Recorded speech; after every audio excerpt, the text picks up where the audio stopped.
그 말씀부터 이제 마가복음 8장 10절까지는 이제 예수께서 유대 땅을 떠나셔서 이방 땅에서 이방 지역에서 행한 그 세 가지 사역들에 대해서 말씀하고 있습니다. 이 세 가지 사역은 모두 예수님의 그 구원 사역이 유대 땅에만 국한된 것이 아니라 이방 땅에도 이루어지고 있다는 것을 우리에게 말씀해주고 있습니다. 특별히 오늘 말씀은 예수님의 그 세 가지 사역 중에서 두 가지 사역을 다루고 있는데요. 예수님은 제자들과 함께 이 갈릴리 지역을 떠나셔서 두로 지역으로 건너가십니다. 거기서 예수님은 한 집에 들어가셔서 아무도 모르게 행동을 하려고 하셨죠. 하지만 예수님이 그곳에 오셨다는 소식이 많은 사람들에게 전해지고 그래서 많은 사람들이 예수님에게 몰려오게 됩니다. 그때 한 여인이 예수님의 소문을 듣고 이렇게 예수님을 찾아오는데요. 자신의 딸이 이제 더러운 귀신이 들렸으니까 자신의 딸을 고쳐달라고 간청하러 온 것입니다. 그 여인은 오늘 말씀해 보시면 이제 헬라인이었다. 그리고 수로보니게 족속이었다라고 이야기를 하고 있습니다. 여러분들 이 여인은 그 유대인들의 관점에서 봤을 때는 여러 측면에서 예수님을 찾아오기는 굉장히 부정한 사람, 부적절한 사람이었습니다. 이방인에다가 부정한 영이 들린 딸을 둔 그런 사람이었죠. 심지어 마태복음에서는 이 여인이 가난한 사람이었다라고 기록하고 있습니다. 유대인들은 가난한 사람들이 하나님께 저주를 받은 민족이다라고 생각을 했었죠. 유대인들에게 있어서 이런 여인과 말을 섞는다든가 아니면 그들의 요구를 들어준다는 것은 결코 있을 수가 없는 그런 일이었습니다. 마치 사마리아 여인과 같은 경우라고 할 수 있을 것 같은데 예수께서 사마리아 여인과 대화를 할 때에 근처에 있었던 제자들이 굉장히 당황을 하고 그리고 있을 수 없는 일이 일어난 것처럼 이상하게 예수님을 바라보지 않았습니까? 그런 경우와 비슷하다고 할 수 있을 것 같습니다. 그런데 특이한 것은 딸을 살려달라는 여인의 간절한 요청에 대한 예수님의 반응입니다. 여러분들 27절에 보시면 이렇게 말씀하고 있죠. 예수께서 이르시되 자녀로 먼저 배불리 먹게 할지니 자녀의 떡을 취하여 개들에게 던짐이 마땅하지 아니하니라. 예수님이 굉장히 냉담한 태도로 여인을 향해서 개라고까지 이렇게 표현을 하면서 심각한 모욕감을 여인에게 주고 있습니다. 물론 여러분들 유대인들은 이방인들을 향해서 흔히 개라고 지칭하기도 했습니다. 유대인들에게 있어서 개는 정통적으로 부정한 짐승으로 간주되어 왔습니다. 여기서 말하는 개는 가정에서 이렇게 사육하는 개가 아니고 이제 들개를 의미하는 것인데 들개는 주로 이제 죽은 시체나 아니면 부정한 그 짐승들을 잡아먹고 살았기 때문에 유대인들에게 있어서 이 들개는 항상 부정적인 그런 동물이었습니다. 그래서 이방인들을 이 경멸할 때에 주로 개라는 단어를 사용을 했습니다. 그러나 여러분 예수님께서 이러한 표현을 썼다는 것은 우리에게는 좀 충격일 수밖에 없습니다. 우리가 알고 있는 그 인자하시고 자비로우신 예수님이 맞는가 할 정도로 예수님이 굉장히 과격한 표현을 사용하고 있는 것이죠. 마태복음의 병행 구절을 여러분들 보시면 여인을 향한 예수님의 이러한 냉담하고 부정적인 반응이 좀 더 심하게 이제 표현되어 있는 것을 볼 수가 있는데요.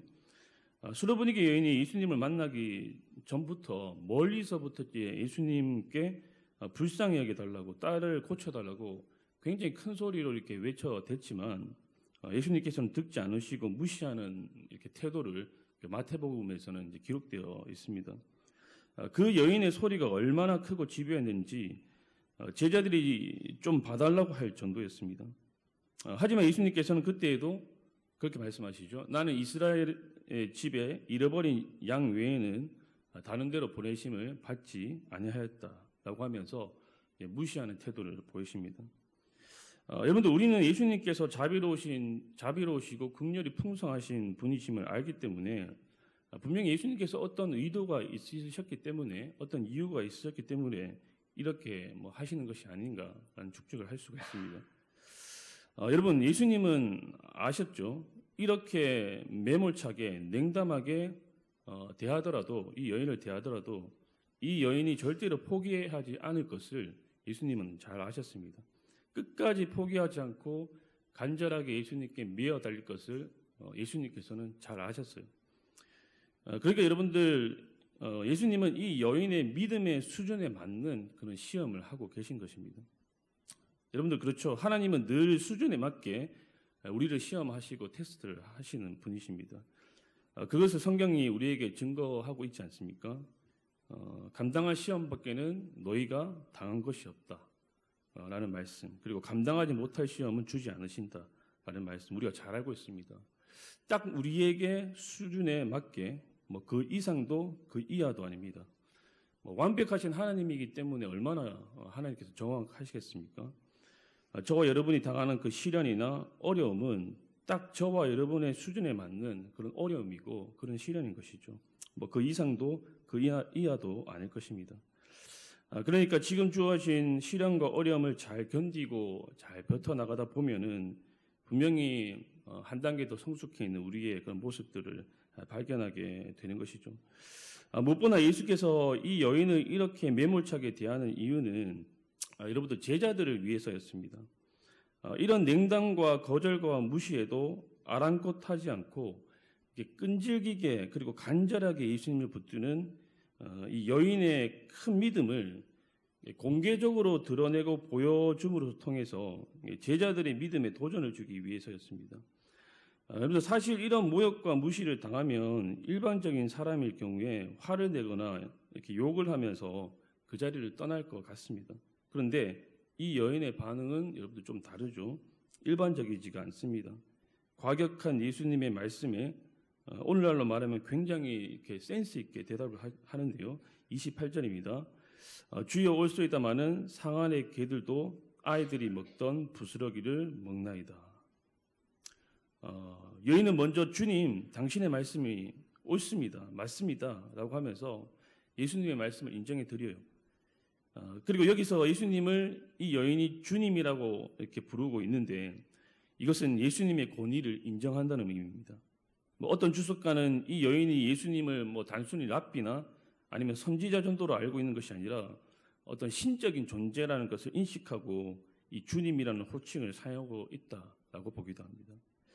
어찌되었든 예수님께서 이 여인의 마음을 상하게 하는 말을 분명히 했지만 거기에 격분해서 똑같이 반응하지 않고 계속해서 예수님에게 그 존칭을 사용하면서 이 여인이 예수님을 높이고 있습니다. 거기에다가 예수님의 개라는 그 표현까지 그대로 수용해서는 겸손하게 긍휼과 자비를 예수님께 구하고 있어요. 여러분들 여인의 요지는 이것입니다. 하나님의 자녀인 유대인들에게 하나님의 구원과 축복의 우선권이 분명히 있지만 이방인인 자신에게도 하나님의 구원과 축복의 그 부스러기 은혜 정도는 받을 권리가 있지 않느냐는 것입니다. 그것을 28절에서 상아래 개들도 아이들이 먹던 부스러기를 먹나이다 라고 표현을 하고 있는 것이죠. 자, 예수님께서 이렇게 여인이 이야기하자 내 딸에게서 이제 귀신이 나갔다라고 선언을 하십니다. 자, 여기서는 예수님께서 조금 무미건조하게 말씀하시는 것 같지만 마태복음의 병행 구절을 여러분들 보시면 예수님께서 이렇게 말씀하시죠. 여자여 내 믿음이 크도다라고 하시면서 여인에 대한 그 극종칭과 함께 칭찬을 아끼지 않으시는 것을 우리가 볼 수가 있습니다. 여러분, 예수님이 칭찬하시는 이 여인의 믿음은 여러분들 결국 무엇입니까? 저는 두 단어로 표현할 수 있을 것 같다고 생각합니다. 바로 간절함과 겸손함입니다. 간절함과 겸손함. 딸을 살리기 위해서는 주님의 그 은혜가 절대적으로 필요하다는 그 간절함이 거절당하고 무시당하는 것 같은 상황 속에서 끈질기게 포기하지 않고 예수님을 붙들도록 만들었고, 그리고 자신을 낮추는 그 겸손한 태도가 결국에는 예수님의 자비와 긍휼을 경험하도록 만들었기 때문입니다.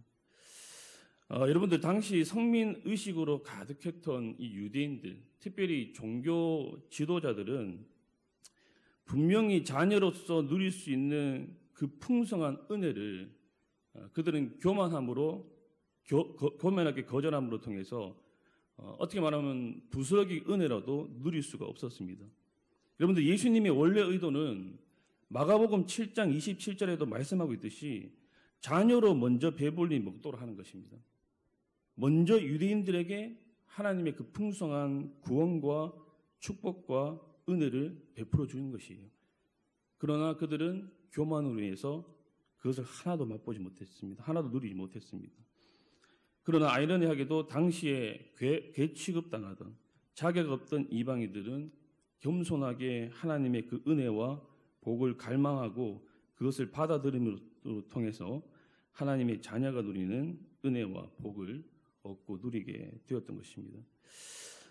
사랑하는 여러분, 우리는 여기에서 다시 한번 겸손함을 배우게 되는 것 같습니다. 그렇죠, 여러분. 교만하면 많은 것들을 잃어버리게 되는 것입니다.